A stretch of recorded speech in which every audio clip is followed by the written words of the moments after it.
স্রষ্টা বলেছেন, তুমি যাকে আমার চেয়ে বেশি ভালোবাসবে আমি তাকে তোমার কাছ থেকে দূরে নিয়ে যাব এবং তোমাকে একা করে রাখবো।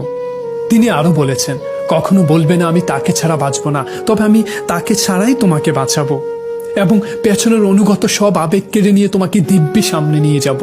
তুমি কি দেখো না, ঋতুরাও বদলাতে থাকে, ছায়া দেয়া গাছের পাতাও যায় শুকিয়ে, ধৈর্য হারিয়ে যায়, কিন্তু তোমার স্রষ্টা ধৈর্যশীল ও পরম দয়ালু। সে ঝরে যাওয়া পাতার ডাল থেকে আবার সবুজ পাতা গজায়। তুমি কি দেখো না তোমার স্রষ্টার এই নিদর্শন, যে মানুষটাকে তুমি নিজের জীবনের চেয়ে বেশি ভালোবাসতে, সে মানুষটাও অচেনা হয়ে যায়, তোমার মন ভেঙে যায়, এমনকি তোমার বন্ধু শত্রুতে পরিণত হয়, আর খানিক সময় পর শত্রু বন্ধুত্বে পরিণত হয়।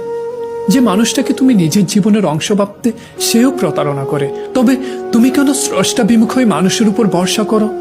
অদ্ভুত এই পৃথিবী, যখন তুমি ভাবো এটা হবে না কখনো, কিন্তু পরক্ষণে সেটাই হয়।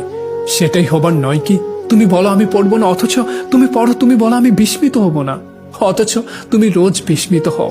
এবং সবচেয়ে বিচিত্র বিষয় হলো, তুমি বলতে থাকো আমি মরে গেছি, অথচ তুমি বাঁচো। তোমার স্রষ্টা তোমাকে বাঁচায়, তোমার স্রষ্টা তোমাকে বাঁচিয়ে রাখে।